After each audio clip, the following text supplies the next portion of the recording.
নমস্কার, আপনি দেখছেন এমডি নিউজ বাংলা। প্রতিদিনের মতো আজও আপনাদের জন্য নিয়ে এসেছি একটি গুরুত্বপূর্ণ সরকারি প্রকল্পের আপডেট। ভিডিওটি শুরু থেকে শেষ পর্যন্ত দেখুন, কারণ আজ আমরা আলোচনা করব অন্নপূর্ণা যোজনার উপভোক্তাদের জন্য নতুন ভেরিফিকেশন বা পুনরায় যাচাই নিয়ে। কারা এই যাচাইয়ের আওতায় আসতে পারেন, কারা ভবিষ্যতে টাকা পেতে পারেন, কারা সমস্যায় পড়তে পারেন এবং টাকা ফেরতের বিষয়টি আসলে কি, সব কিছু সহজ ভাষায় জানাবো। প্রথমেই একটি গুরুত্বপূর্ণ বিষয় পরিষ্কার করে নেওয়া যাক।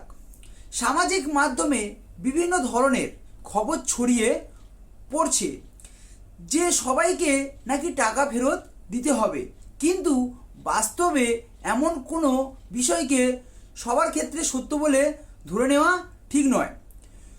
কোনো সরকারি প্রকল্পে সব উপভোক্তার বিরুদ্ধে একসঙ্গে ব্যবস্থা নেওয়া হয় না। যাদের তথ্য নিয়ে সন্দেহ থাকে বা যাদের যোগ্যতা নিয়ে প্রশ্ন ওঠে, সাধারণত তাদের ক্ষেত্রেই পুনরায় যাচাই করা হয়।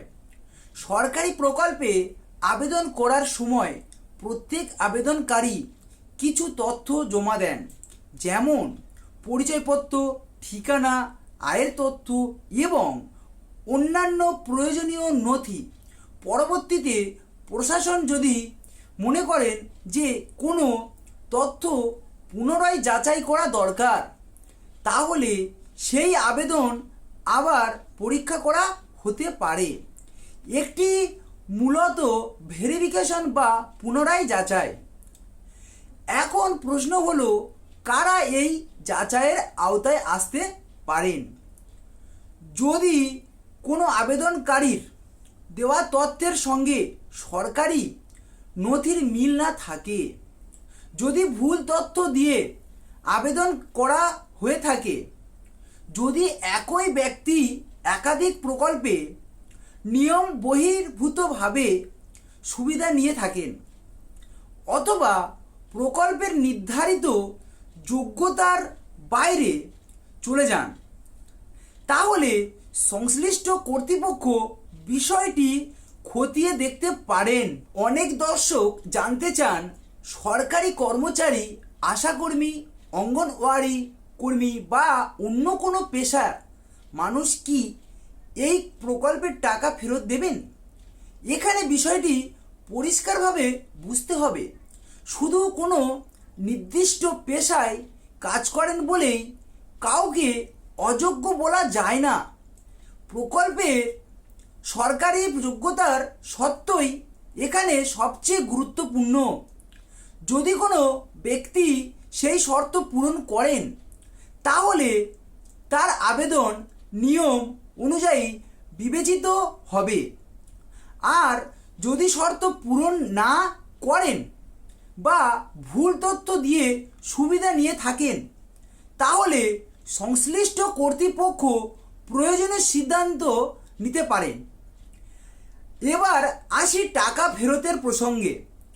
অনেক সময় সরকারি প্রকল্পে দেখা যায়, পরে তদন্ত যদি প্রমাণিত হয় যে কেউ নিয়ম বহির্ভূতভাবে সুবিধা নিয়েছেন, তাহলে প্রচলিত নিয়ম অনুযায়ী সেই অর্থ ফেরত প্রক্রিয়া শুরু হতে পারে। তবে এটি প্রত্যেক উপভোক্তার ক্ষেত্রে প্রযোজ্য নয়। এমন সিদ্ধান্ত সম্পূর্ণভাবে সরকারি তদন্ত, নথি যাচাই এবং সংশ্লিষ্ট নিয়মের উপর নির্ভর করে। আপনার যদি অন্নপূর্ণা যোজনার টাকা নিয়মিত এসে থাকে এবং আবেদন করার সময় সব তথ্য সঠিকভাবে দিয়ে থাকেন, তাহলে অযথা আতঙ্কিত হওয়ার কোনো কারণ নেই। তবে যদি ভবিষ্যতে কোনো ভেরিফিকেশনের নোটিশ আসে, তাহলে সময় মতো প্রয়োজনীয় নথি নিয়ে সংশ্লিষ্ট দপ্তরে যোগাযোগ করুন এবং সরকারি নির্দেশ মেনে চলুন। আরেকটি গুরুত্বপূর্ণ বিষয় হলো, সামাজিক মাধ্যমে ছড়িয়ে পড়া যে কোনো খবর বিশ্বাস করার আগে অবশ্যই সরকারি বিজ্ঞপ্তি বা সংশ্লিষ্ট দপ্তরের তথ্য দেখে নিন। অনেক সময় অসম্পূর্ণ বা ভুল তথ্য ভাইরাল হয়, যা সাধারণ মানুষের মধ্যে অযথা উদ্বেগ সৃষ্টি করে।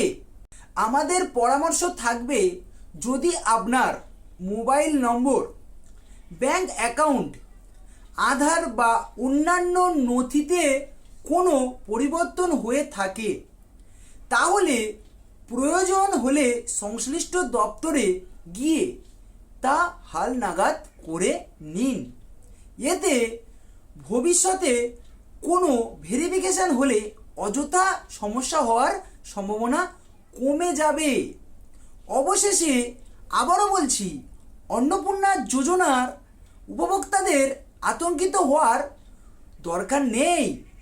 যাদের তথ্য সঠিক এবং যারা প্রকল্পের সরকারি যোগ্যতার শর্ত পূরণ করেন, তারা সরকারি নির্দেশনা অনুযায়ী সুবিধা পেতে থাকবেন।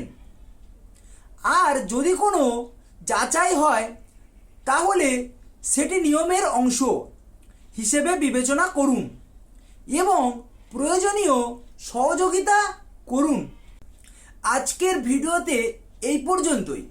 যদি এই তথ্য আপনাদের উপকারে আসে, তাহলে ভিডিওটি লাইক করুন এবং বন্ধু ও পরিবারের সঙ্গে শেয়ার করুন এবং সরকারি প্রকল্পের নির্ভরযোগ্য আপডেট সবার আগে পেতে এমডি নিউজ বাংলা চ্যানেলটি সাবস্ক্রাইব করে পাশে থাকা বেল আইকনটি অন করে নিন। সবাই ভালো থাকুন, সুস্থ থাকুন। আবার দেখা হবে পরবর্তী গুরুত্বপূর্ণ আপডেটে। ধন্যবাদ।